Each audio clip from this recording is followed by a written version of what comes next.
Just so, just so everyone knows, we can't start our meeting till 7 o'clock, which is the posted time. So thank you for your patience.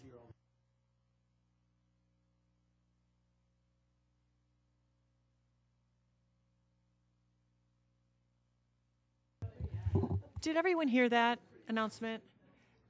Okay, great. Thank you.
There are so many of you that look ready for us to begin, but we as a public meeting, we have a posted start time of 7 p.m., so we cannot start until that posted start time. So if you'll just hang tight with us, we will begin at 7 p.m. We heard this like 2 minutes ago when I said it.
Good evening, everyone. Good evening. Thank you for your patience. I think most of you heard our posted time to start our meeting is 7 o'clock, so we can't start before then. But thank you for your patience. And since 6:30 this evening, this Board of Education has been in closed session for purposes of lawfully closed meeting minutes, appointment, employment, compensation, discipline, performance, and dismissal of specific employees of the district, or legal counsel of the district, and finally, litigation when an action against, affecting, or on behalf of a particular district has been filed or is pending before a court or administrative tribunal. So with that, I would like to welcome you all this evening. There's a lot of great news, which is why a lot of you are here. And I'm sorry. So excited to see everyone. I need to accept a motion to come out of closed session, please. A motion, a second to come out of closed session. All in favor? Aye. Any opposed? Thank you. Now we'll get to our exciting news. welcome all of you this evening, and our mission to educate students to be self-directed learners, collaborative workers, complex thinkers, quality producers, and community contributors. And with that, I will ask our board secretary for a roll call, please. Student ambassador present, Kyle Hafke. Board members present, Kristen Fitzgerald, Susan Price, Terry Fielden, Jackie Romberg, Donna Wanke, Susan Crotty, and Mike Yench. Thank you very much, and we will accept our Meadow Glen students who are going to help us with the Pledge of Allegiance. Stand as you are able.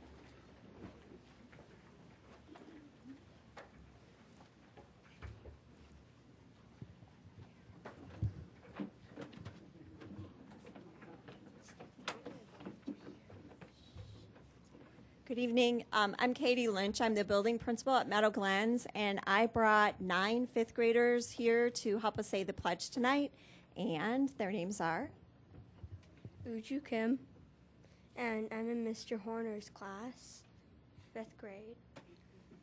My name is Henry Siet, and I'm in Mr. Horner's class, 5th grade PI+. My name is Abigail Vonderlinden, and I am in 5th grade and in Miss Mason's class. My name is Lauren Sepla. I am in Mrs. Belniak's class. My name is Jacob Kudelka, and just like Lauren, I am in Miss Belniak's 5th grade class. My name is Isaac Yang, and I'm in 5th grade PI+, in Miss Khan's class. My name is Julian Kudelka, and I'm in Miss Mason's 5th grade class. My name is Andrew Rhodes, and I'm in Miss Belniak's 5th grade class. My name is Nathan Visick, and I'm in Miss Chitley's 5th grade class.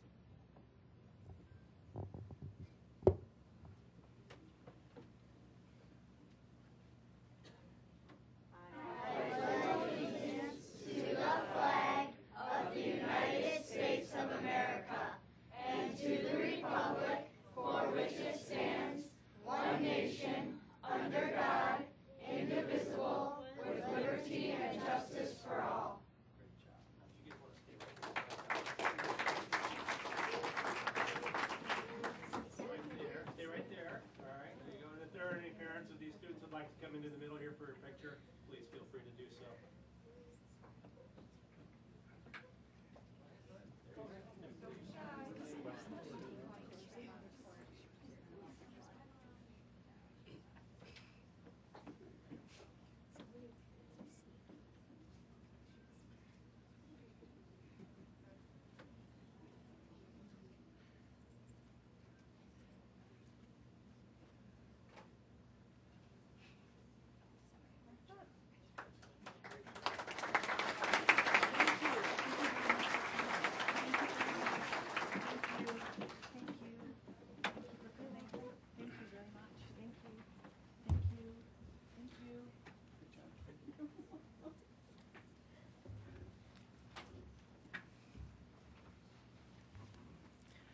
We do love when students come. So we have the younger students, and now we'll have some of the older students. We're going to start good news. Our order's going to change just a little bit. We're going to start with National Merit Scholars first. So I'll turn it over to our superintendent. Great. I'll invite both Principal Wiesbrook and Principal Pops for the first recognition. Great.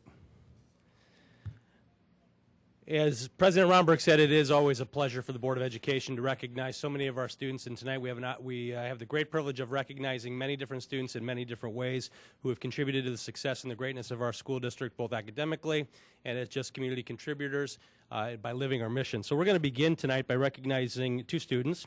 The College Board's National Hispanic Recognition Program identifies academically outstanding Hispanic Latino high school students. Each year, the National Hispanic Recognition Program honors about 5,000 of the highest scoring students from over 250,000 Hispanic Latino juniors who take the PSAT, NMSQT, National Merit Scholarship Qualifying Test. Being named is an important academic recognition for these students, so today we'd like to recognize those students and invite Principal Wiesbrook and Principal Pops to call their students forward. Thank you.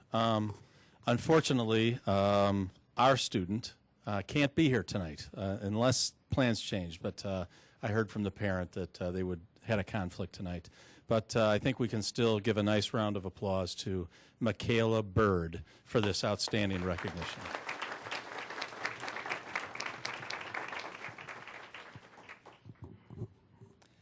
the Husky National, am I on?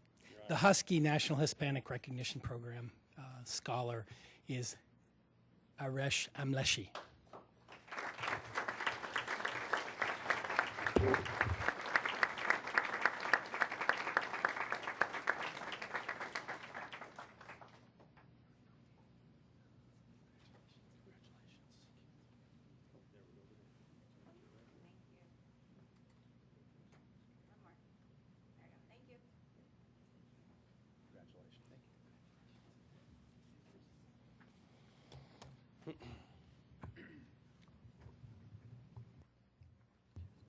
Okay, the next group of students we'd like to recognize.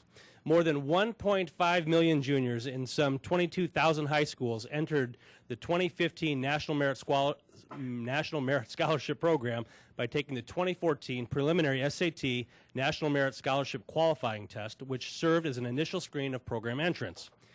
The nationwide pool of semifinalists, which represents less than 1% of high school seniors, includes the highest scoring entrants in each state. These academically talented high school seniors have an opportunity to continue in the competition for some 8,000 merit scholarship awards worth more than $35 million that will be offered next spring. So tonight it's our pleasure to recognize students from both Naperville Central and Naperville North High School, and we're going to begin with Naperville Central and ask that as you come forward, Central students to receive a certificate. You'll then walk back out through that door and go stand up on the front, okay? We'll take a group shot also. Thank you. It's my privilege and honor to recognize these students on this incredible achievement. I think that most of you are here, but we may have a few who have conflicts tonight. First, I'd like to recognize Megan Angel.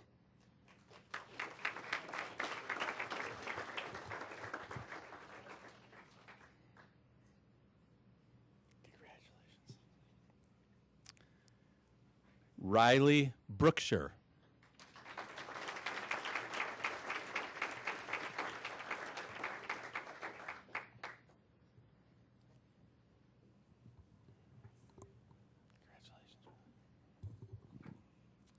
Joy Chu.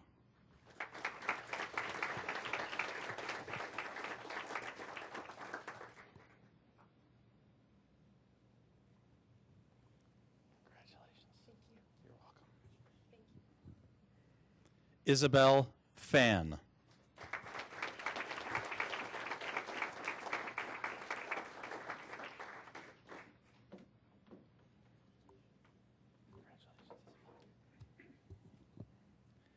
Elizabeth Ha.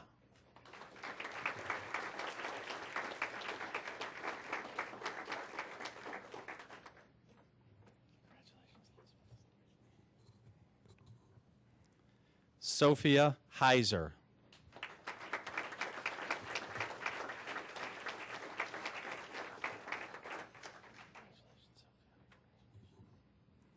Peter Hong.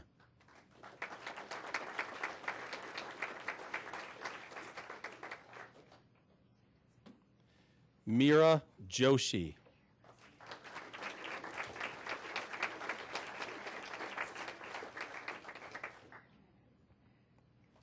Youngan Kim.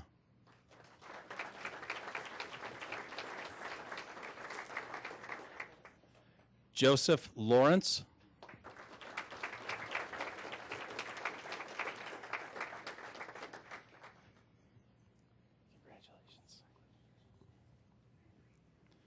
Andrew Lee.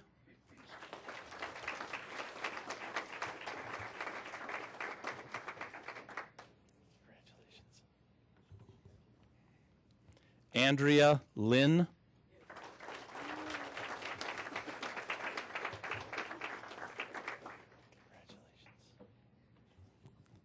Siki Liu.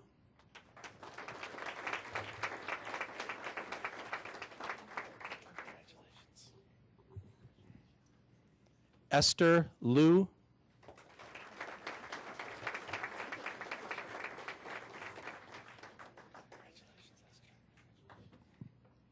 Natalie Risch.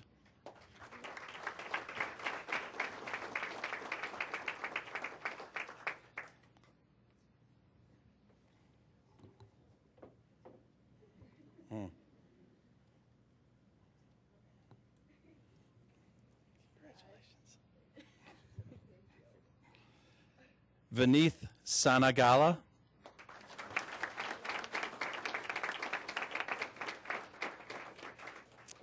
Jackson Satterley.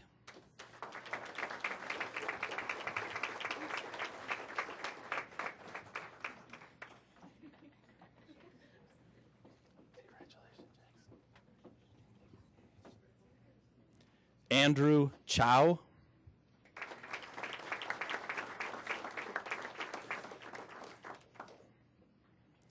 Sanjay Subramanian.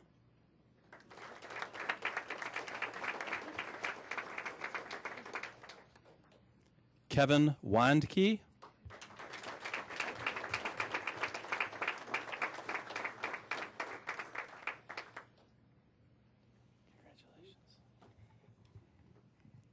Carolyn Weldy.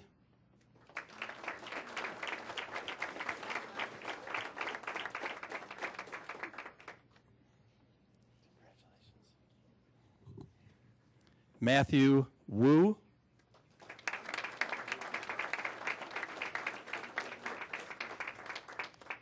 And Jesse Young. Are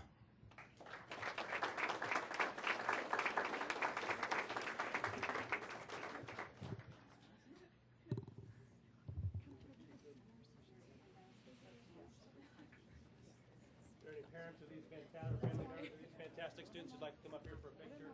Please feel free to do so.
To our Central parents, as much as we encourage your participation in our board meetings, your part is done. If you want to move on, we'll be happy to have you stay with us. All right, guys.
The National Merit Scholarship Program, and these students you're seeing tonight from Central and North, who are semifinalists in that program, and almost all of them will be finalists, is a celebration of tremendous effort on the part of parents and their cultivation of these students, great teaching, often throughout our entire system, and then an extraordinary effort on the part of these individual students. It's a great coming together of effort, and we celebrate that this evening.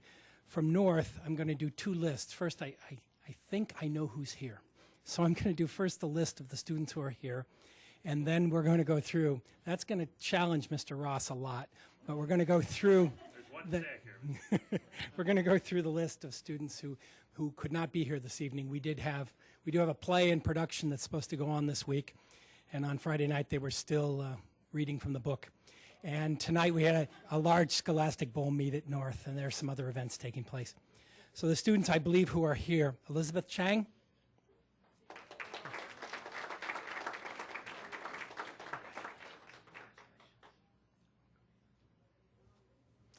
Anika Dugad.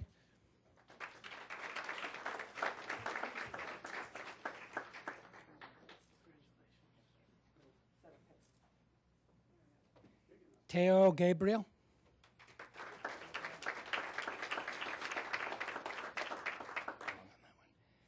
Rachel Green.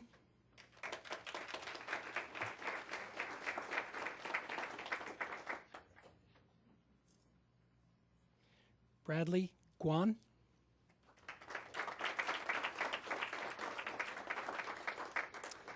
Elise Hu.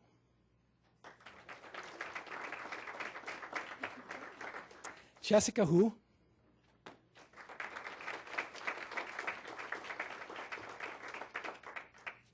Congratulations. Kylene Jan.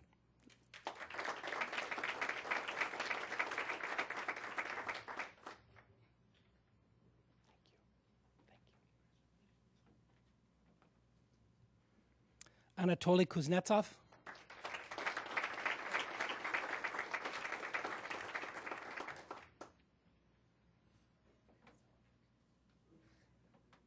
Cynthia Liu.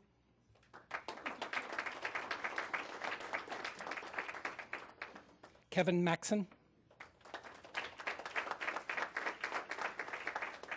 Charles McCurdy.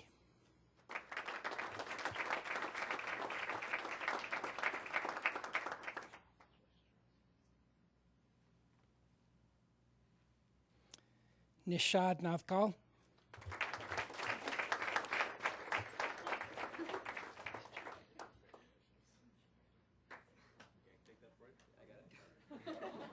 It's been doing that a long time. Rohit Rostogi.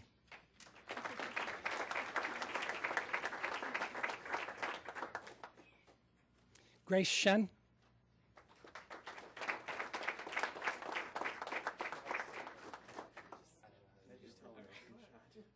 Michael Sun.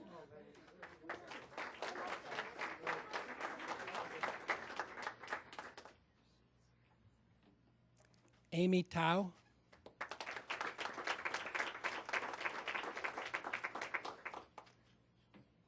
Great job, Amy.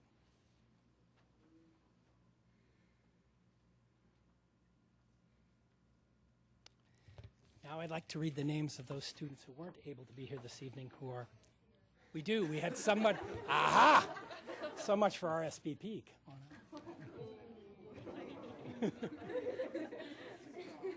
Stephen Strong. And that was my error, not Stephen's. Thank you, Stephen. Now I'll try the students who told me that they couldn't be here this evening. Paul Beckman, Audrey Gore, Renee Jerome, Raymond Lee, Kevin Maxim, Ria Nair, Kareem Nam, Elizabeth Risley, Nina Tang, Amy Tian, Andrew Tennis, Michael Tennis, Megan Wong, Vivian Wong, Matthew Wu, Davis Zhang, Sisson Zhao, and Tony Zhao. Did any of those folks come? Okay, great. Thank you very much.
so much for being here.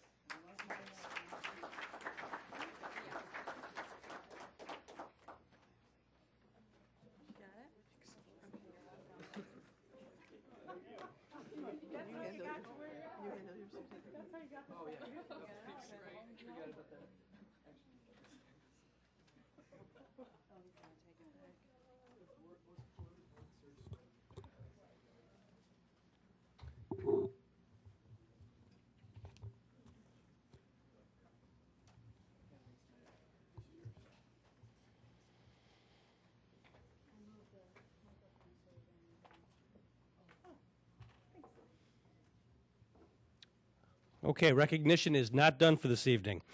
Principal Aaron Anderson, if you want to join me up here. Each month, the district recognizes students who exemplify the district's mission in their actions and the things that they do around their school and throughout the community. And it's become our privilege to recognize the students who have become really the models of the mission statement and who we are as a school district. This evening we have two students actually from Madison, both from Madison, that we will recognize this evening. And then after we recognize these two students, I'll invite you to stay because we're going to share with you a video that we've produced about the Mission Maker Award. So first, if Ms. Anderson, you want to join me? Madison staff members nominated Morgan Cereza, a 6th grade student at Madison, for exemplifying the mission statement in the area of community contributor. She suggested that the lockers of all special needs students be decorated when it is their birthday to put a smile on their faces and let them know that their birthday is special. So we recognize Morgan for her community contribution and recognizing students in our school. So congratulations.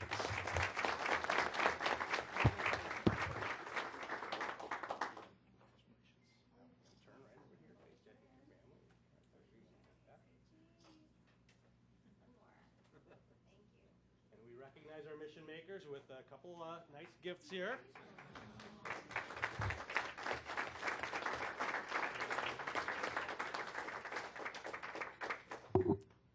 And Madison also nominated Sophia Bezanis, 8th grade student at Madison, for her role as a community contributor for raising awareness and funds for the Juvenile Diabetes Research Foundation. More on this in just a minute, so congratulations.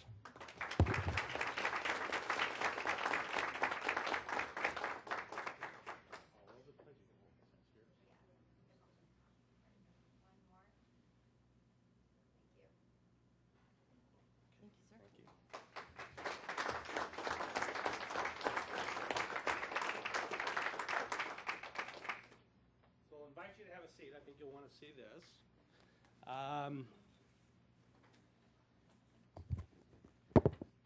We participate as a school district in a consortium of high-achieving school districts throughout the nation in our conferences this week. And we were asked to share, in preparation for this conference, a video or some presentation on how we create hope in our school district. And we thought about the Mission Maker Award and how it helps inspire hope in the achievement and the fulfillment of our district's mission.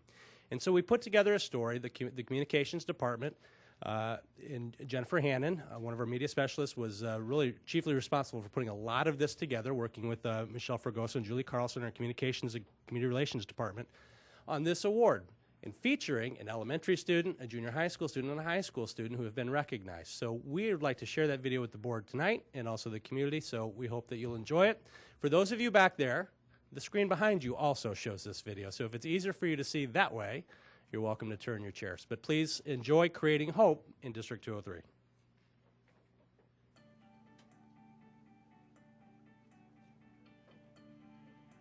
Naperville Community Unit School District 203 has long been a high-achieving school district and a supportive community. In a recent engagement session, our community confirmed how important it is that we continue to reinforce our mission. Specifically, we aim to educate our students to be self-directed learners, collaborative workers, complex thinkers, quality producers, and community contributors. During the 2013-2014 school year, we began to recognize mission makers at monthly Board of Education meetings, highlighting those individuals who fulfill our mission in a way that deserves recognition and inspires others. If we as a district just focus on our mission statement, our purpose, who we are, everything else will fall into place. That includes student achievement, that includes success in other areas of academics. If we focus on our mission, then we're going to focus on everything that's right. By doing this, we look to what has always been the bedrock of our success, our own community. We share the hope that our own community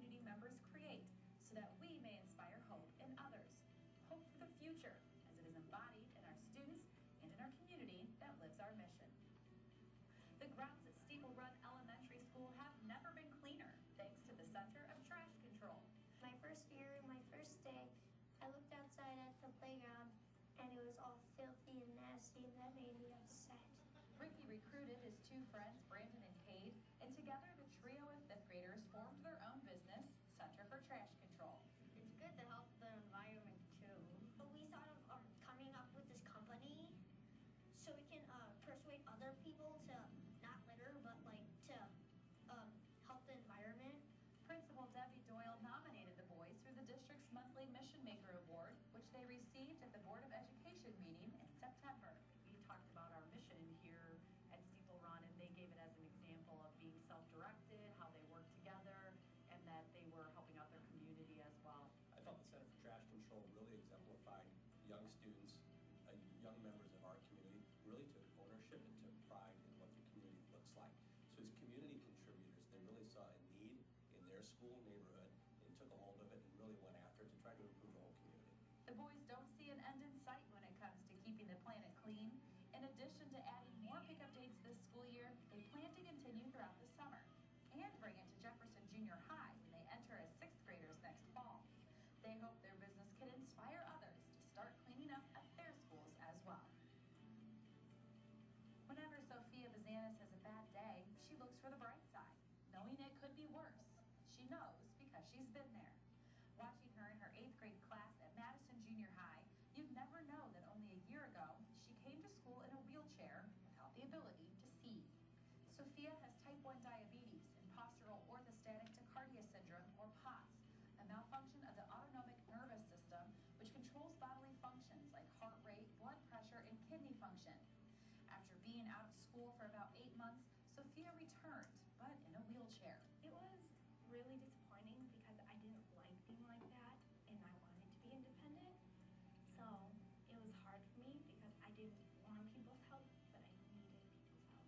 She was just determined to, be here as long as she could and get the grades, and she's truly remarkable. No matter how bad of a day she was having, she would push herself to be able to get things done. She really made my job easy. Sophia was worried she may never be a normal kid again and worked tirelessly with physical therapists. By July of 2013, regained her ability to both walk and see again. It was amazing. I remember when I could see, I started to cry because I was so happy. And then walking, I was ecstatic. I couldn't believe that I had made it that far in, when I thought I wouldn't be able to. The first time her vision came back, I said, "Really? Are you sure?" She said, "Yeah." And she was just staring at me. I said, "What are you looking at?" She goes, "You. I haven't seen your face in a year and a half." So I will never forget that moment. Wanting to support others going through a similar experience, Sophia and a few of her friends hold an annual bake sale. Now in its 3rd year, Sophia has raised $3,330 for Juvenile Diabetes Research Foundation. She also participated in the Walk to Cure in October. The name of her team, Sophia's Hope Hunters. Madison Junior High Principal Erin Anderson and Sophia's teachers nominated her for the district's Mission Maker Award. Sophia really represents that self-directed learner, someone who really had a personal connection to a need and really saw an opportunity to not only help herself, but to help her community. Sophia will never be cured of POTS or diabetes.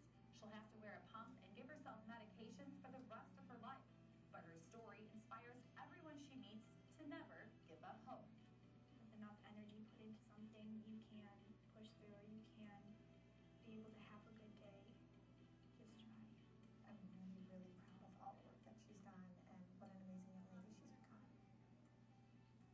Naperville Central High School senior Michael Colzow is not only a leader on the football field, but off as well. Back in February, Michael was on his way to an early morning lifting session when he noticed an elderly man standing in his neighbor's driveway. And he started screaming. It sounded like he was saying help me or help. So I stopped and he was reaching his hand out and his walker was beside him.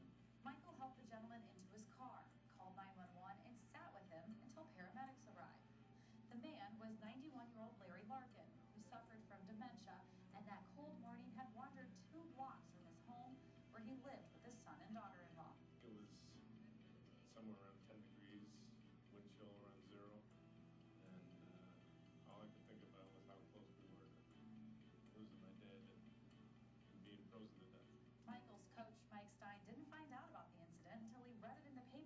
weeks later, but wasn't surprised to learn about this heroic act. What he did, he just thinks that's what everybody does, but he doesn't know that not everyone would do that. I think if the world had more people like Mike in it, we'd be a lot better off. Coach Stein nominated Michael for the district's first Mission Maker Award, which Superintendent Bridges presented at the March Board of Education meeting. Mike just really exemplifies a quality Naperville 203 kid. Certainly his compassion to help the elderly gentleman at the time in need was really something that he's recognized for, and we appreciate, but really talks about what a great person he is. And as I've gotten to know Mike, he's truly a leader. He's going to be quite a success. Mike has a humble approach to his heroic efforts, but hopes he can set a good example for his peers and inspire them to help contribute to the community. Kind of a blessing for me because it's the right place at the right time, obviously. I do hope that it can inspire some kids to make the right moves, to just in certain situations like that, and kind of feel out the situation to see what the right thing may be to do. Larry passed away this October. Mike's actions that morning gave my family and I another 6 months or so with my dad. And instead of dying a very tragic death, Nicole had a very peaceful death in his bed. And the family takes great comfort in that. Our mission is to educate students to be self-directed learners, collaborative workers, complex thinkers, quality producers, and community contributors. Each of the stories you heard are just some examples of how our District 203 students live the mission. We hope their stories inspire you to also live the mission.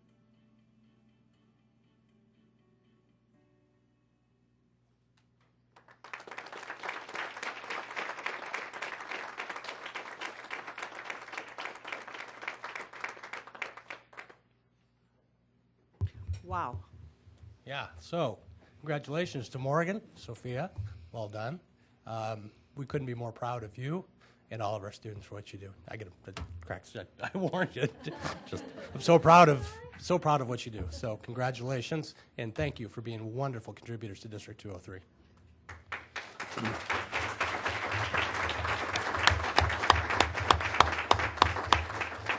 You two are welcome to stay.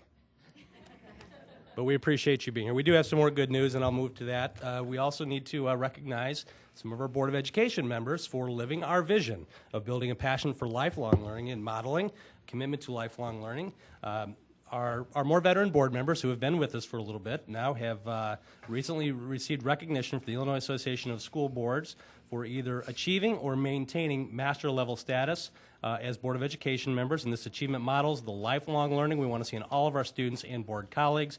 So congratulations to Jackie Romberg, Terry Fielden, Susan Crotty, Mike Yench, and Susan Price for either achieving or maintaining your master board member status. Congratulations.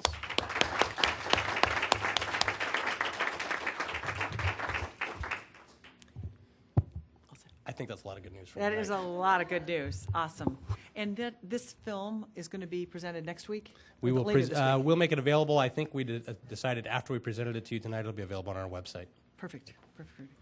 Awesome. Thank you. And our next agenda item is public comment. And for those of you that are new or on the World Wide Web watching, if you're an individual and you would like to speak to the board and you're speaking as an individual, you would have 3 minutes. And if you're speaking on behalf of a group, 5 minutes. And I have not received any slips of people that would like to speak, but is there anyone in the audience that would like to say something? Would you like to speak this evening? Please come up.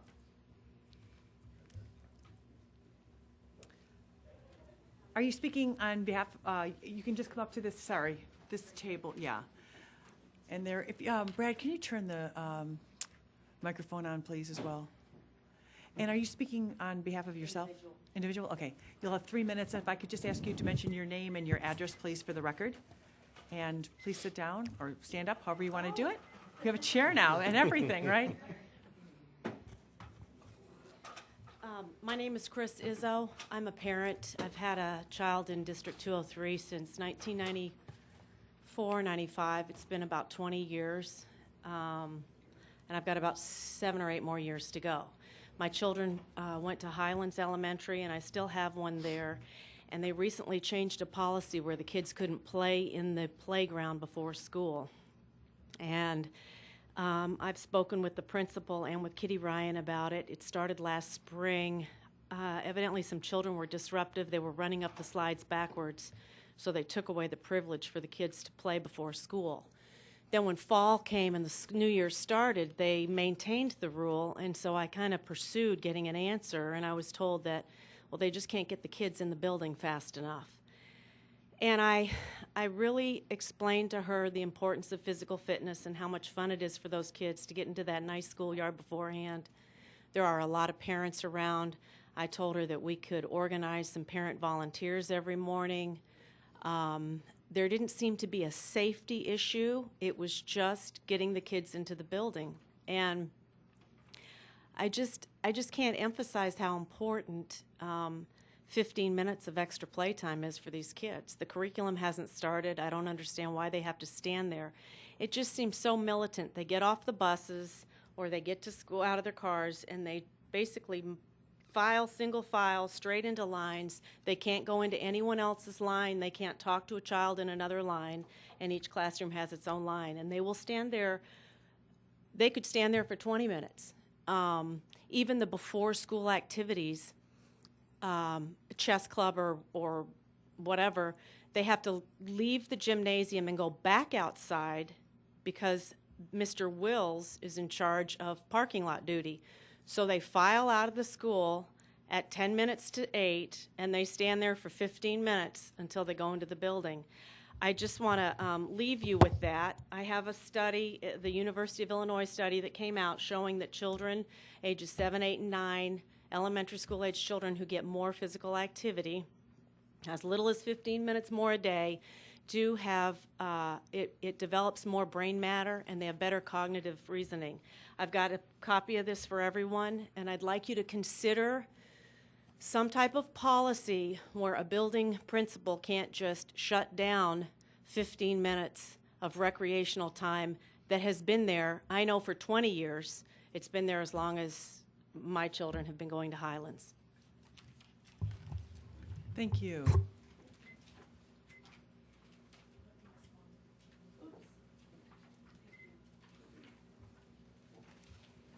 Thank you. Is there anyone else that came this evening that would like to speak that didn't fill a slip out? Okie doke. Thank you. Thank you very much. The next agenda items are communication, written communication. You can look in board docs and see and peruse that. Our next item is Superintendent Staff School Report. If it's okay with the board president, I'll cede some of my time to the student board member rep because I see that we don't have it on the agenda, so that's a slight oversight, so I'm going to give some of my time to you. Okay, so at Naperville Central, this week is our homecoming week, and October 25th is actually homecoming. It's really exciting because we have a cool theme, it's called Cirque du Central, and it's kind of like a cool circus theme going on, and it brings up a lot of school spirit. All the students are really dressing up for each day and really getting into it. Last Sunday at 7 p.m. we had our Powder Puff flag football thing for junior and senior girls, and they faced off. And this was really interesting because it was led by Rajanique Matthews, and she put the whole thing together and got all these students to go in and do it. We also have our blood drive coming up, which is also pretty much student-led, and students really help out with the blood drive. And that's going to be Tuesday, November 4th from 4:45 to 1:30. We also have our fall play coming up, which is November 6th, 7th, and 8th. And this play is called the Plaza Suite by Neil Simon, and that's a really cool thing for the students to come and watch. And finally, we have our Veterans Recognition Assembly, and that's going to be November 11th, and that's during the second period of our day. And this is really interesting because Mayor Pradle is going to be guest speaking there. So, Awesome. Thank you very much. Okay, I have a number of reports to share with the Board of Education. Provided you with a copy of the tentative board planning calendar for the next 3 months. That's in there again for members of the community who may follow along and wish to look at the planning calendar. This is a tentative board planning calendar on items that we anticipate to discuss on the dates specified under the categories that are also listed, so that's there for your review. I've also shared with you recent communication that I had from Representative Pios in regard to communication she received from State Representative Linda Chappell-Avia, and I share this with you as a follow-up from the legislative breakfast that we had in September, where much of the discussion focused on Senate Bill 16.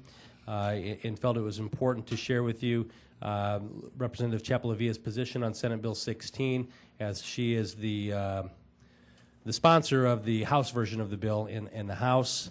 And what I guess the part that I would like to point to is that, however, let me be clear, she writes, that the proposal in its current form will not become law, and there's still much more work to be done. So we appreciated kind of hearing that follow-up and having that communicated in a more formal way. And then I guess I can move into 6.03. Okay. The Diversity Advisory Committee has met twice so far this year, both on September 8th and October 13th, and I've provided you with an overview of content for each of the 2 meetings that we've had. I felt that the attendance at the meetings was very good. We had a good balance between both parents and community members as well as staff. Board member Susan Price and Kristen Fitzgerald are the 2 board liaisons to this committee.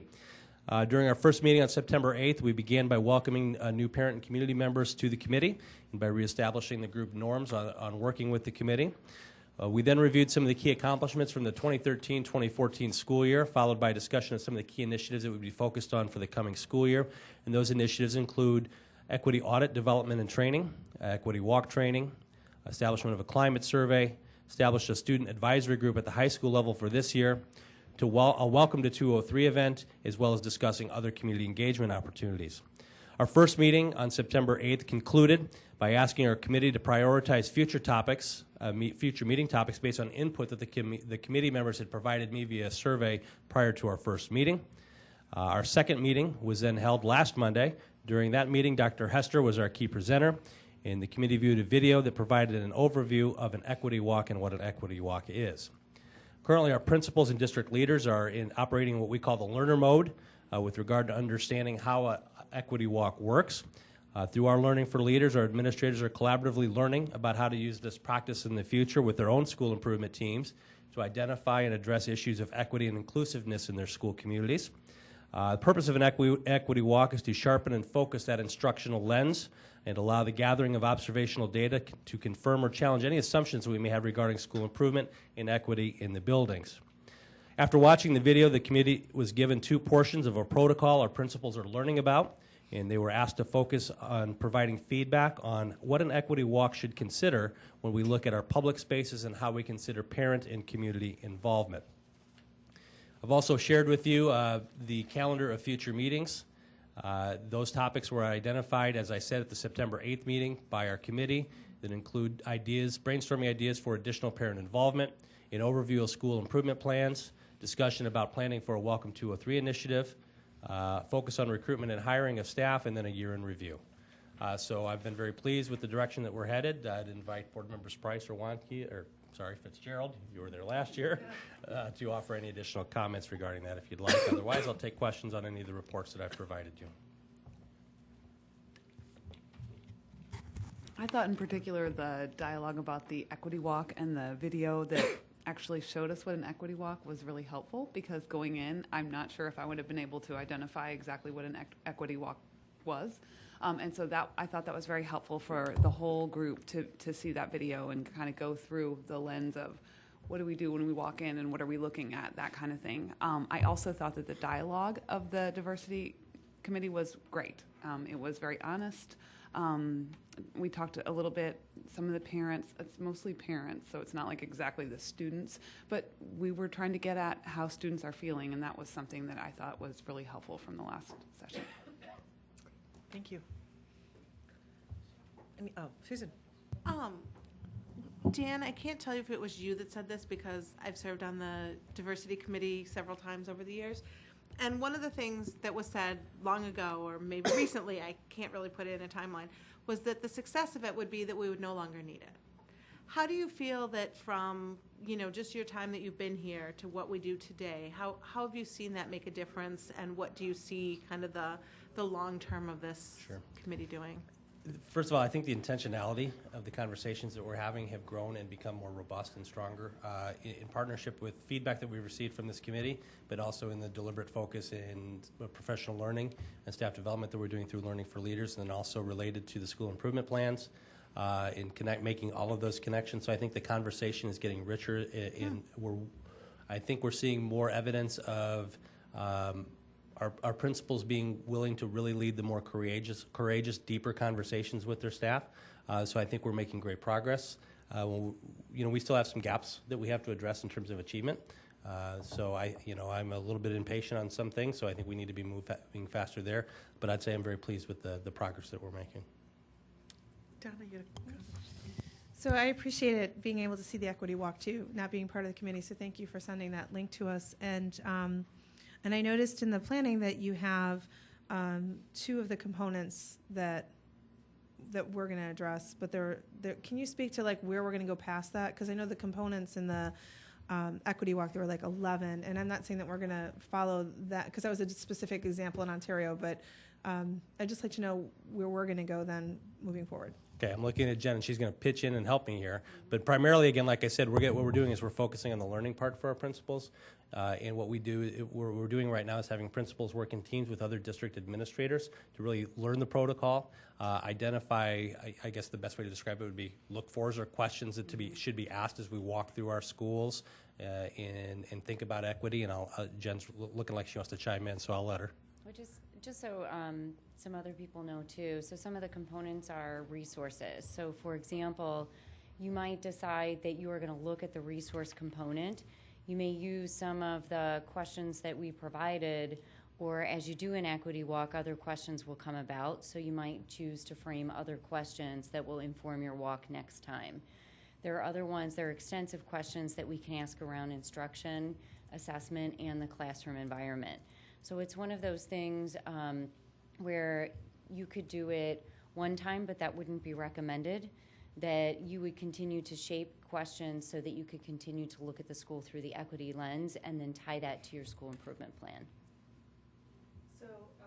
So it's the principals who will be doing the equity walk and like almost a self-evaluation, right? And then it'll be incorporated into the school improvement plan. Is that how I'm understanding it? What we see is the goal is that it would become a part of the work that the building leadership teams or school improvement teams would do, is design or use a protocol that we've developed collaboratively, and then think about the lens of their own school and what is it they need to look at there. Correct. Okay, great. Any other questions or comments? Great work. The next report we have, and Tim's going to make his way to the table here, and we are pleased that NUEA President Mark Bailey is here because Tim is going to share an update for the Board of Education on what we call the Growth Discovery Project, and he'll get into the details of it. But what I will say is the conversation regarding the evaluation process of certified staff truly is a collaborative process that has involved representatives from NUEA as well as the district administration in terms of thinking about how best to work with teachers for their growth and development, and as we look to implement mandates brought forward by PARA and other legislation, the best way that we can do that. So Tim's been serving as quote-unquote the expert to the committee, and so he's going to give a Board of Education an update on the work that we've been doing. Thank you, Mr. Bridges. This presentation will introduce the work of the Growth Subcommittee as designated by the Evaluation Committee. The outcomes of this presentation are to review the requirements of the Performance Evaluation Reform Act related to growth metrics and to provide an overview of the Growth Discovery Project. In 2010, the Performance Evaluation Reform Act, or PARA, was signed into law.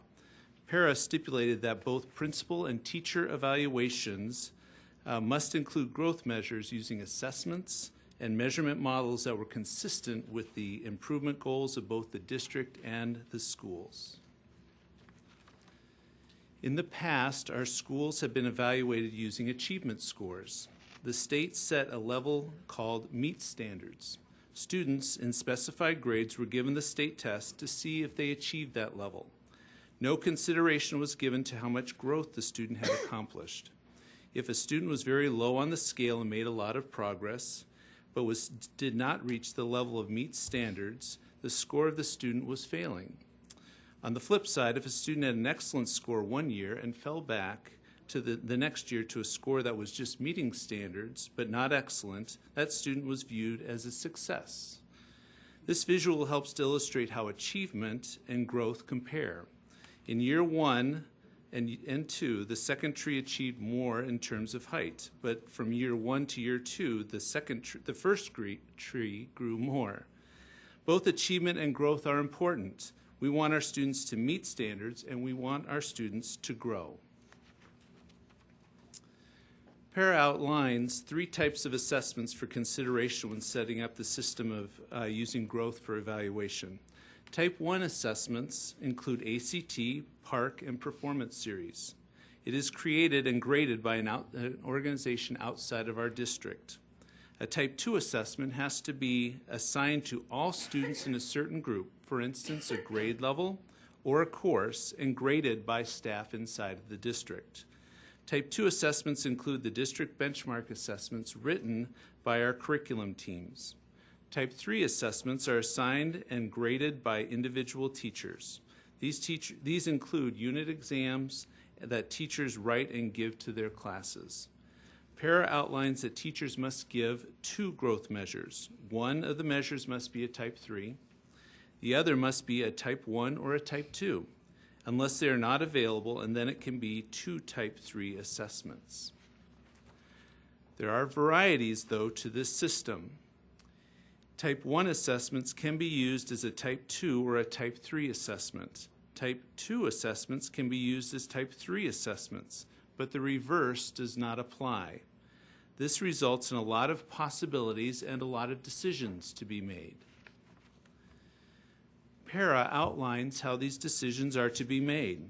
A joint committee must be formed in the 2015-16 school year, consisting of union and administration leadership.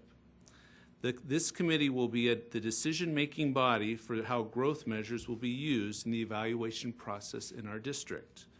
It is our belief that our district must learn about growth metrics in order to inform this decision-making process.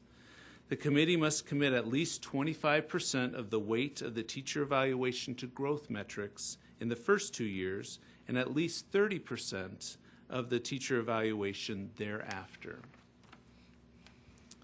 Over the past 3 years, as we have implemented new assessments, such as Performance Series, we have trained our teachers on how our assessment system promotes student learning and growth. The Growth Discovery Project originated from the Evaluation Committee, a standing collaborative committee of union leaders and administration, being trained on the basics of growth measures for our students. A growth subcommittee was formed this past spring with the charge of developing a project that put growth measures into practice in District 203. An initial group that has been recruited for this school year will try out the growth measures in our schools. This project will be expanded to more participants next year and for the decision process and eventual system-wide implementation in 2016-17. Many districts are waiting until next year to start the learning process for implementing growth in the evaluation system. Since our joint committee will have many significant decisions to make, our leadership of the evaluation committee has decided to design a project that would inform those decisions. The Growth Discovery Project was formed to document the strengths and weaknesses of the 2 primary methods of using growth, one called Student Learning Objectives and the other called the Local Growth Model. The project will share the findings with the Evaluation Committee and the Joint Committee to assist with this important implementation. The Growth Discovery Project, in its first year, is designed to answer some of the higher level questions.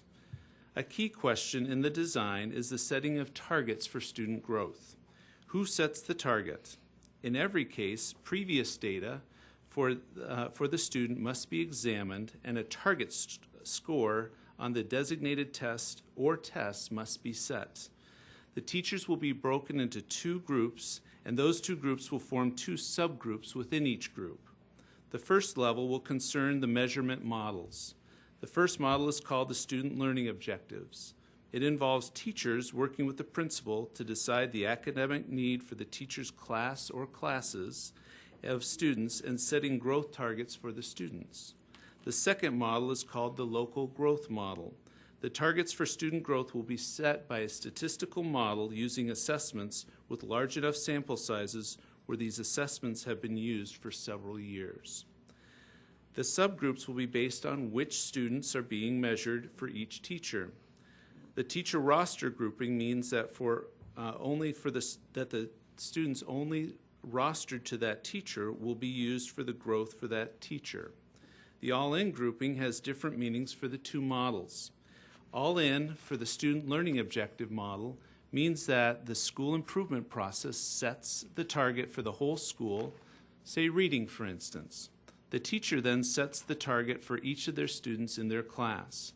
So all-in means that every teacher will be setting targets to contribute to the overall school improvement goal.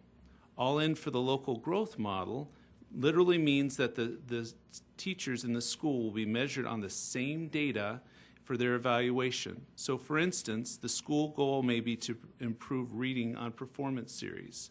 Every teacher will receive the score of the entire school on reading, and they will receive reports on how their individual students did on that measure. This first year involves a very focused group. There are 31 teachers from 12 schools involved. By keeping the group focused for this first year, we can gather information on these models, the timing, and the grouping of the students. There are so many variations as to how this could be set up that we intentionally kept it focused on core subjects at every level. Models can be constructed to have a baseline test in the fall and the final test in the winter. We selected for our project to have the baseline test in the spring of last year and the final test in the spring of this year. Teachers and administrators from each school will be able to share about how their experiences to inform the design in year 2 of the project, where we solicit involvement of a wider range of teachers and subject areas.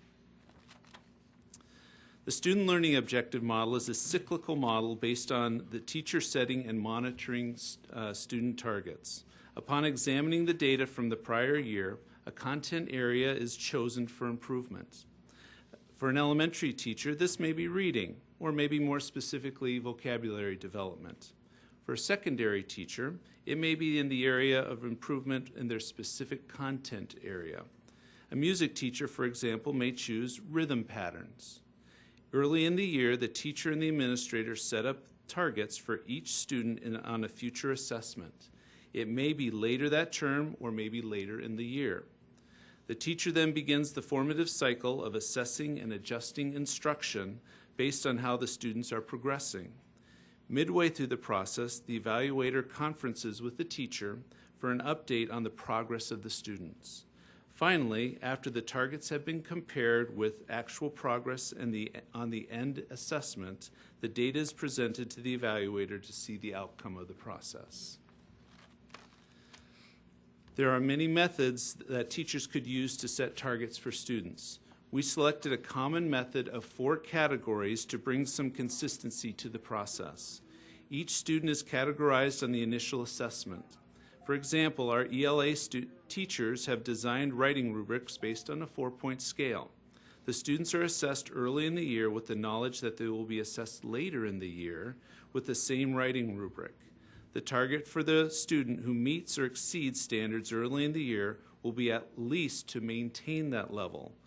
But those students who are below standards at the beginning of the year will have the target of approaching standards so that their scores will scaffold up toward meeting standards.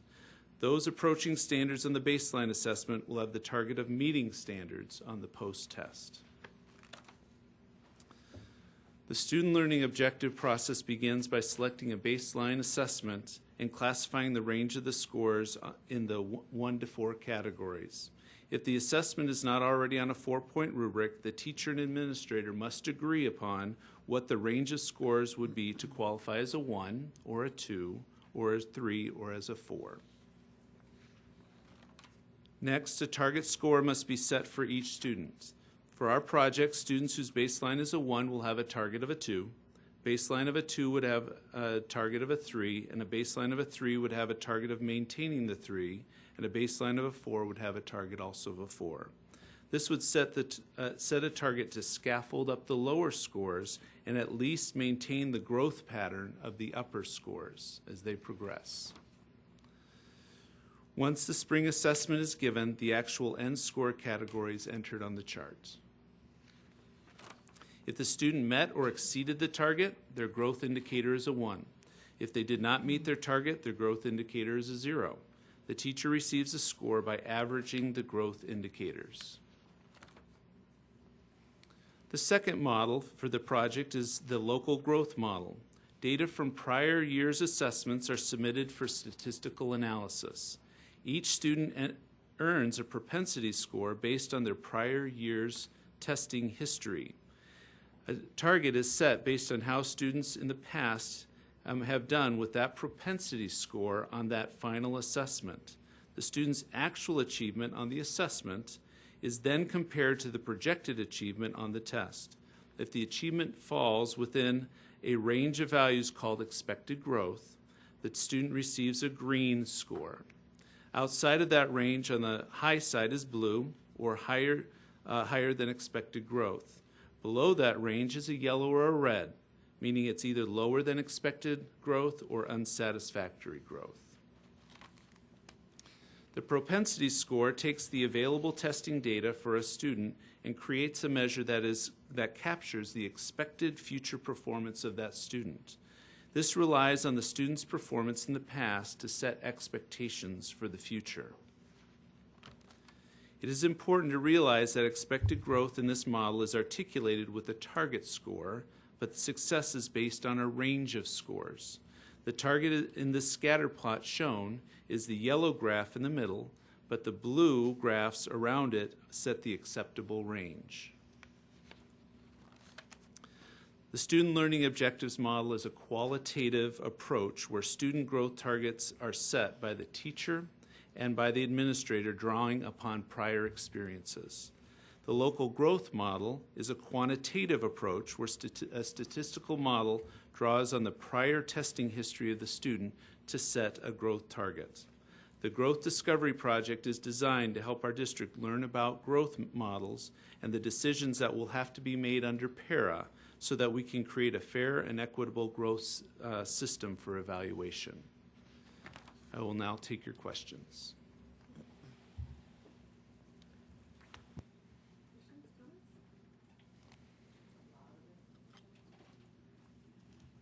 Okay. Thank you, Tim. It was so detailed. So I noticed that you mentioned the test group that you're doing with spring to spring. Can you explain that a little bit, because those would be different students that they're measuring, or how did that work? Okay, so the actual model then takes the spring score of a student from the previous year. So let's say it's performance series. So it takes their spring score from the previous year, which would have been the post-test for the teacher that they had, and sets that as the pre-test for the teacher the following year, and then measures the full year's worth of growth, and then measures it at the end of the year with that teacher. So it is the same student? It is the same student.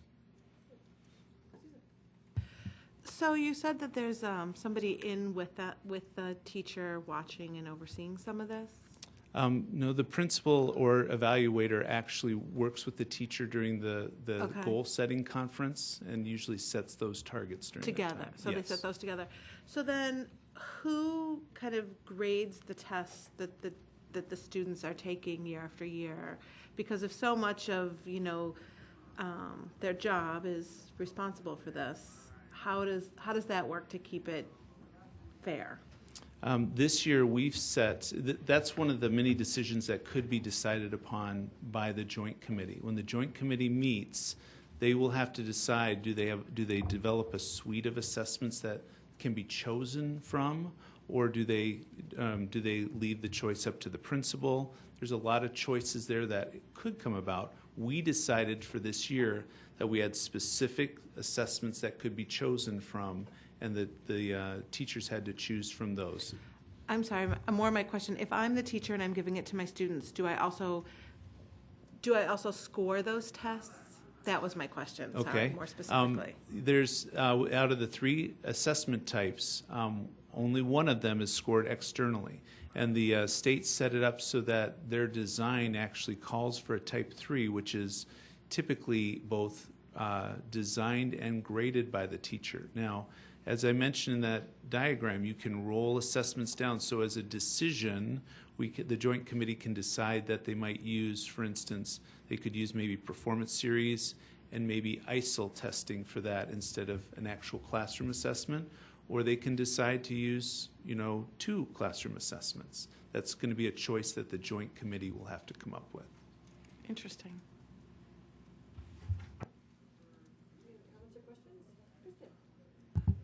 Just a couple questions. So you mentioned on one of your earlier slides that there's something about wanting to make sure that the testing measures or the assessment measures have been for a couple of years. We have scores for a couple of years. So does that exclude Park, since it's going to be our first year, or will we, by the time we get to this, have that as an option? Because I noticed you listed it, but obviously this is our first baseline year this year. Yeah. So when choosing the local growth model, that needs to be based on a scoring history of the student. So the scoring history of the student does take into account previous assessments. It can use a newer assessment if the newer assessment has some history. So to your point, Park would not be able to be used for a year or 2, probably 3 down the line until we gather scoring histories of students. Okay. You couldn't use ISAT, would you? Well, we can't because ISAT will be done this spring. So So with state testing, it kind of is taken out of the picture for a little bit. It can be used as a score history to help develop what we expect the student to score. Mm-hmm. Can I make sure that I understand your all-in part? Sure. It sounded like in the first example, the school improvement plan sets the target for the whole school, but the teachers set them individually. And in the second one, the school has a goal. The entire school, and the teachers have sort of the same score if the school achieves the goal. Is that correct? So in the all-in with the student learning objectives, the school improvement team sets the overall content piece. They say, we're going to focus this year on reading, and then the teacher has to set the goals for their individual student in their class toward that goal. Right. In the all-in model, for the local growth model, on the other hand, it's in that case that the whole school gets the entire score of whatever we choose it to be. And so everybody gets the same score. Okay. Interesting. A lot of incentive to work together.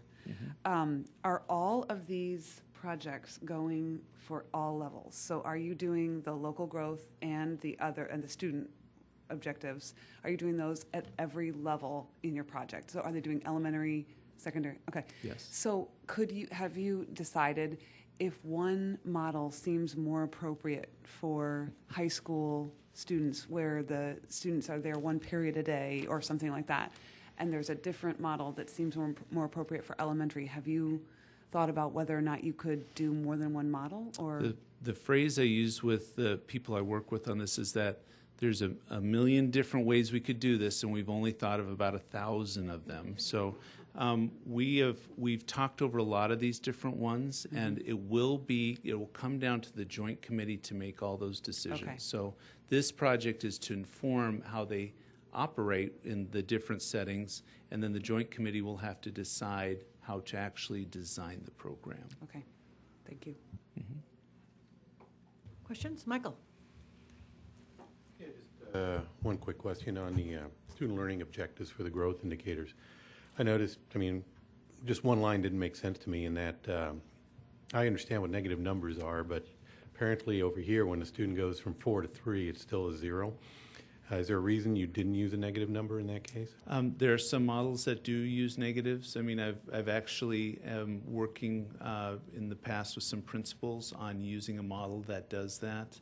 This is a little more closely aligned to the state model. We decided to take what the state default model was and adapt it into a more streamlined process, and this just reflects what they chose. So that was the reason. Because the way I see this, if we had a teacher where multiple students were slipping in their scores, and a teacher who just maintained the levels that she or he got, they would have the same growth indicator, which doesn't seem quite right. So, and that would be something that In the future, we might try it next year. If we expand, it could be an option to maybe have people try different types of growth tables like this that might give that kind of option of having, say, a negative score involved. But I guess what you said, if I understood correctly, and I'll make sure I understand this, the reason you chose this is because that happens to be what the state uses. Correct. The default model. Okay, next. Susan, I just want to get people who haven't asked a question first. Susan? This is not going to be a helpful question necessarily. These are a lot of tests. I mean, this has only grown since I've been on the board, and I understand the park is an extensive, is several hours of testing. Have you calculated the number of hours of testing we're talking about for our kids? And then I guess the challenge I have with this, realizing that this has been imposed upon us by the state, so this is not about the school district, we're just trying to respond to this with, as appropriately as we can, is that first of all, I know that there are states that have been doing this kind of growth testing for several years and have not seen the outcomes that they hope to see. So while we go into this, we understand that we are putting our staff, from you to our teachers, through an enormous amount of work simply to fulfill a checkbox in state government and state education offices. Secondly, the challenge with this is if you've got a student who has a traumatic event in their life, has something that goes wrong. Our children are not widgets. They do not come in as Autobots that function in a certain way all of the time. And they have all kinds of challenges. Nobody has found, as far as I know, the perfect way to indicate quality. Certainly anecdotally we can talk about it, but everybody has a different experience as well, because then you throw personality into the mix. So I guess I will wrap this up by saying I appreciate the enormous amount of work that our staff are going through this. I had a conversation with a teacher at the high school level who talked about the stress that they are feeling and still get up every day to go to work. I appreciate that. I'm sorry. Certainly if I had any say in this, we would not be going through this. I don't know that it's effective. It's frustrating. We have all kinds of acronyms we're throwing around, and none of them are really like a conversation about real learning and what it really takes and what's going on in classrooms and what teachers are doing there. So, okay, that's all. Donna, do you have a question? Comment? Well, you have put a ton of time into this, and I'm hoping that we do get some growth and more than check a box from our district, because I think that's what we all work for. So as I was looking at this, you started out talking about growth and how important not just achievement but growth is. And then when we got to the baseline value versus the target value, I noticed that we have growth for the below standards and the approaching standards, but the meet standards, we have them still staying at meet standards. And I understand that exceed standards can't get beyond exceed. I mean, they're going to still stay exceed. Was there a conversation about why we wouldn't want growth at the meet standards to get to the exceed standards? Sure. If I could illustrate it, let me see if I can pull this up. There's some background slides that I'd like to show. Using Fontes and Pinnell might help illustrate that. On this, it kind of gives, in the bottom, the boxes kind of help illustrate how you move the bottom two, you scaffold them up, and the top two you maintain. But inside of those top two, meeting expectations on the baseline you still grow when you meet expectations on the target. So that's kind of the goal, is that you set up a system where you select an assessment where from the baseline to the target, you're still showing growth in those categories. Wonderful, because we want to see growth for all. So I think that's outstanding. So thank you. Mm-hmm. Any other comments or questions? Tim, these information that we gather, we're going to report this to the state as well, too? It will be part of the evaluation system, so it will be reported on the evaluation documents. I just have a wild question. But so we report all the way up. We go from 8th grade to 9th grade, and we're able to test our students across that bridge there. Some of the other districts, the 9-unit districts, how do they carry that reporting forward? Because they're not allowed to transfer the information. I think that there's a lot of work going in right now into collaboratives between sending districts and districts to try to provide data systems that we have the blessing of having built into being a unit district. I know that it is not easy for those districts to gather from going from one system to another. The system works really well for us because we're unified, right? Any other unit district that's going to apply this program will have an easy time. Yes. But some parents are going to, there's going to be a little disruption, right, in some of the reporting for other districts. So we could actually tick up a little bit in comparison to other places, right? I have no predictions in that matter. So. It looks pretty complex. Yes, Susan. I know this sounds silly, but you know, the state puts all of these things in that we have to do and all these hoops to jump. Can we send them a bill for our time? No, I'm serious. I'm totally serious. Every time something comes up, I would love to send them a bill like, you owe us this much for this. You owe us this much for this. And just, I don't know that we can keep track of it that way, but it's like, when are they going to start asking for the kids' blood pressures, weights, and cholesterol? So I'll have it's some like, comments related to that when we get to 7.04, so I'll save them for that. okay. Kristen? That is what our resolution that we drafted last year was to try to tabulate the cost so that we could use that both prospectively and respectively. We've run into some opposition because of the difficulty of how much it takes to compile that data. Yeah, it's a lot of work, but it would give that kind of information. Not saying that it's not good things, but just here's how much it costs. I'd like to build And it that's back. with every mandate, of course. Yeah. Any other comments or questions? Thank you so much, Tim. Great information. Great information. I do not have a report this evening. Any other Board of Education reports? We had IESB dinner this week that people, as they were able to attend. A phenomenal speaker. I think that Kristen read his book. Kristen, phenomenal Wheaton North. I think Wheaton North, and Kristen's akin because she's an alumnus of that school.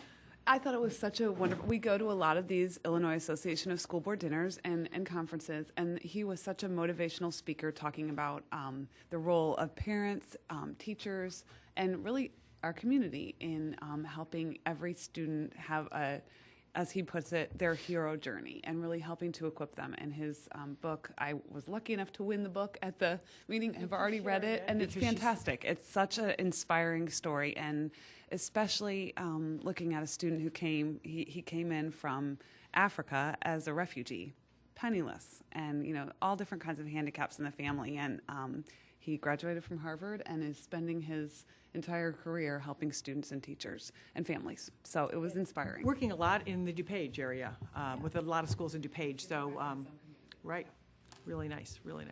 Okie doke. Sorry, I've lost my spot here.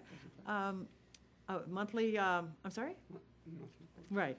Any other Board of Education reports? Okay. Monthly reports for your viewing pleasure: the Treasurer's Report, Investments, Insurance Report, Budget Report, and our colleague this evening. I'm sorry? I have a couple quick comments before we move on, if I can. Fine. And the budget report? Absolutely. Yep. First on item 7.02, investments. Late in the afternoon, we caught and corrected an error on the investments report. So the one that you have in board docs is correct. There was a tabulation error at the bottom of the column. It's been corrected, and it accurately reflects the interest earned. Any other comment, Brad, that you need to make on that? Okay. Call your attention also to 7.04. Brad has reflected a conversation I had with him following an Illinois Association of School Administrators conference I attended, where we had received update from the State Board of Education on a number of things, and one of the superintendents in attendance asked a question regarding what to expect from the state regarding categorical payments and other payments. And the comments that Brad has shared with you reflect the news that was shared with superintendents at the conference by ISB. This is not an official position, but just a recommendation from the State Board of Education that we may receive only 2 categorical aid payments prior to June 30th, 2015. That the other 2 payments may be delayed, which for us would mean a loss in our total revenue by about $6 million this fiscal year. And I think that's important to note on a couple of levels because, first we deal with, and this goes to your conversation about sending bills, bills aren't being paid in the first place. For the past 4 years or so, we've had 89% proration on state funding, which has cost this district over $4 million in the past 4 years. We've had the conversation about pension cost shift, which we've built into our financial projections moving forward. It could be at a cost of about $16 million to the school district. You're aware of the conversation we've had regarding Senate Bill 16. And if Senate Bill 16 were to be passed into law as it currently stands, it would be hit to our district of almost $9.5 million. And so then you look at something like this of a potential loss of revenue of $6 million. So more and more, we've talked about this throughout Future Focus, and as we look at our financial situation, state assistance and state payment has become less and less reliable and less predictable, and is impacting all of our districts throughout the state, not just some. So we'll continue to communicate with our legislators and advocate for not only full funding and adequate funding for our schools throughout the state, but also the understanding of the impact of mandates without revenue attached to them. For example, recently reviewed since 1992 a list of unfunded mandates that have been passed that totals well over 11 pages. So we're continuing to monitor and continue to work with the state regarding the situation. So I just thought I would call that to your attention. In future forecasts and financial planning that Brad will reflect this information that we have. I think it's very important that our community knows that these complicated times, and I think it's been said by our board members, sometimes unreliable partners that we share funding with cause a lot of concern. So, in our board position, our next agenda item, our consent agenda, and our board colleague Mike Yench did bills and claims this month. So I will turn it over to Michael. Okay, for those who are not familiar with the process, every month one board member sits down with our CFO, Brad Kaufman, and goes over all the bills and claims, and basically all the money that's spent in the district for the previous month, fiscal month. I had the pleasure of doing that today, found everything in order, so I would move approval of warrant number 392172 through warrant number 393262, totaling $21,499,302.05 for the period of September 16th, 2014 to October 20th, 2014, and the consent agenda inclusive of items 8.01 through 8.03. Second. Great. A motion and a second. Thank you. Ms. Bell, please. Robert? Yes. Yench? Aye. Fitzgerald? Aye. Prati? Yes. Wonky? Yes. Price? Yes. Fielden? Yes. Thank you. Motion carries. Okie doke. Next on our agenda are a number of discussion with action items that we discussed at our last meeting. And first one, ISB resolutions. Again, each of these items under discussion with action were discussed in depth at our previous Board of Education meeting. Annually, the Board of Education participates in the joint annual conference hosted by the Illinois Association of School Boards, the Illinois Association of School Administrators, and the Illinois Association of School Business Officials.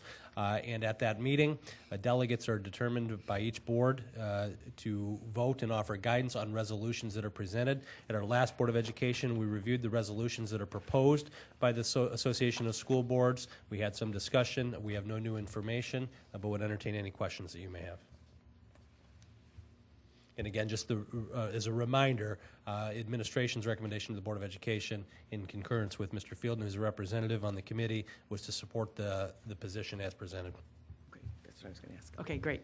So, having said that, I will entertain a motion to approve 10.01. I will make the motion, but can I ask a question first? Sure. Do we have to do anything with the reaffirmations? Do they do any kind of voting about that, or they just put them up there and they just say? No, we don't have to do anything with that. Okay, great. I make a motion. They're interesting to read, though. Yes, they are, and ours is being reaffirmed. Yay. Right. So I will make a motion to approve item 10.01 IESB resolutions. Second. Great. We have a motion and a second. Any other comments or questions on IESB resolutions? Okay, Ms. Bell, please. Price? Yes. Romber? Yes. Yench? Aye. Fitzgerald? Aye. Wonky? Yes. Fielden? Yes. Prati? Yes. Motion carries. Thank you very much. 10.02, ISB delegate.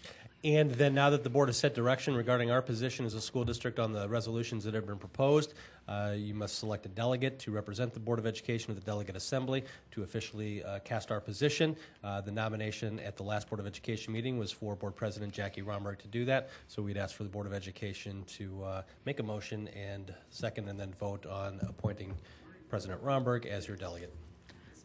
I move approval of nominating President Romberg as our delegate. Second. Thank you. I have a motion and a second for ISB delegate. Ms. Bell, please. Romberg? Yes. Fielden? Yes. Watkey? Yes. Price? Yes. Prady? Yes. Yench? Aye. Zero. Aye.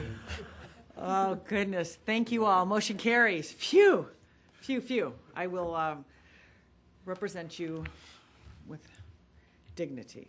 10.03, second reading, policy number 8.25, sponsorship and advertising procedures. Turn it over to Deputy Superintendent Kane Osborne here for the next three items with support from Carol Hetman and Brad Kaufman. But I don't believe we've had any additional questions since our last board meeting. And I don't know if there were any outstanding ones on 10.03, policy 825. Mr. Osborne? Just one request for the actions on a request from commercial companies to make sure that it was the chief financial officer or district designee who is the actor in that policy, to make sure that it wasn't then kicked back, that it wasn't then pushed back to one of the building sites for that particular action, and we made that revision. Yeah, I appreciate that. Thank you so much. I don't, it was a bit of conversation, but my 2 cents worth at this point would be that then it's not so decentralized, and somebody is... Anything at a certain level comes here, Right. less it can stay at the buildings. Yeah. The buck stops somewhere. Great, thank you so much. I would like to entertain a motion for 10.03. Do we want to put them all together? Oh. Was there any questions about them all? Because they're certainly 10.03, well, no, they're not related. No, and I had a question on 10.06, Okay. so, I mean, that's... Any How about the policies? Policies different. 10.3. Yeah. to 10.5. Yeah, we can do 10. You want to do 10.03 to 10.05? Is everyone, would everyone be in agreement with Do that? we have anything from Kane on the other two? Nope. Kane, do you have any other changes or anything for policy? No other Okay. requests for changes or queries about any of the other policies. Okay, so let's put the policies together and keep the report separate. I move approval of items number 10.03 through 10.05, policies 8.25, 5.3, and 4.90. Second. We have a motion and a second for agenda items 10.03, 04, and 05 for policies 8.25, 5.30, and 4.90. Ms. Bell, please. Romberg? Yes. Fitzgerald? Aye. Watkey? Yes. Yench? Aye. Prady? Yes. Price? Yes. Fielden? Yes. Thank you. Motion carries. And our last discussion with action item 10.06, long-term investment report. Yes, at a previous Board of Education meeting, Chief School Business Official Brad Kaufman presented to the Board of Education a recommendation for long-term investment. We'll take any questions that you have. Brad, mine was more of a comment than a question. I think we all talked about how exciting this is that we've moved in this direction at our last meeting, how supportive we were. Can you just explain, and I would love this to just be in our minutes so we can capture it, the safekeeping of the assets is different than the two firms we're hiring. And I think it would just be important that when the community reads the minutes that they understand we're just not handing them over in a wheelbarrow and saying, The fiduciary. have at it. Right, of course. I was just going to refer to board policy if I need to, but I will just give it to you. I mean, according to our board policy and good practice, we require third-party safekeeping. So what that really means is we're going to be using 2 new investment advisors. They will advise the district on purchases of securities based on criterion and also board policy and state law. Right. And then finally, once a commodity or a security is purchased, it will be held by a independent third party. Right. And that just gives us that extra layer of security. We have direct reporting from the independent third party. It's another critical thing. So if you ever hear of where people, make off with someone else's money, that's because they didn't have a third-party safekeeping and they trusted on internal reports only. And so we'll be receiving external reports also. Perfect. Very important. Kristen. And this is similar. Could you just reiterate, since we've talked a little bit about the uncertainties of our funding partners, the potential $6 million additional dollars that the state may keep or delay, the SB 16 that we have, that you're comfortable both with the level that we're investing and the structure of the investments, that should these things come to pass, or something else that we don't anticipate at this time, that we're still. Yes, absolutely. There's several things. This is what we put together here is a 10-year investment plan. However, that plan is laddered. That's several reasons for that. Of course, if interest income was to rise, we would want to be able to take advantage of that. Now, that's a two-edged sword, as if interest drops, well, then we'll have to reinvest at a lower. But also then it gives us liquidity. And so as things roll off, they will be reinvested as we can. If for some reason we needed more liquidity, we would reinvest less. And then finally, obviously, for liquidity purposes, we will be investing in securities that are are marketed every day. So the only downside to that is we would be open to market risk then. And so there potentially could be a little. The philosophy for the fund will be buy and hold, and so then that eliminates that mark-to-market risk. Thank you. Any other questions, comments? Thank you. Okay, I'll entertain a motion to approve the report, long-term investment report. Move approval of item number 10.06, long-term investment report. Second. We have a motion and a second for agenda item 10.06, long-term investment report. Ms. Bell, please. Patty? Yes. Fielden? Yes. Robert? Yes. Wonky? Yes. Yench? Aye. Fitzgerald? Aye. Price? Yes. Motion carries. Thank you very much. Our next agenda item, upcoming events. There are a lot of them. Wonderful. Thank you all for putting in your second semester or after the new year 2015 numbers. I did not see graduation, but did see it on the calendar, the 20th of May. So everyone get that on your calendar. A very exciting day for all of us. Any other If I could call shameless plugs? attention to, Yeah. absolutely, shameless plug for Seth Brady, but not so shameless at all, very proud plug. Right. Seth Brady, teacher at Naperville Central High School, will be among those from District 203 Nice. who are being recognized at the state, those who excel. Seth, I call special attention to because he's one of 12 finalists throughout the state who have been identified as a finalist for the Teacher of the Year category. I would just call your attention to the Daily Herald today. Fantastic story about Seth in there, so please enjoy that. As well as other, they've done a series on a number of the finalists. So please check that out and follow us on Twitter, and also check your emails as we celebrate. Should Seth be named the State Teacher of the Year, we'll make sure that you're aware of that Saturday night. And is there like a little bus going, or how do you do? I think we have a number of people going. I don't know how many. But, years ago, there was we'll be well the represented. vehicle was quite interesting. The vehicle. Again, we have a number of individuals and small groups who are being recognized in a number of the categories there, Awesome. so it'll be a proud day for District 203. Awesome, awesome. And without any further ado, a motion to adjourn, please. Great. Thank you. We have a motion and a second. All in favor? Any opposed?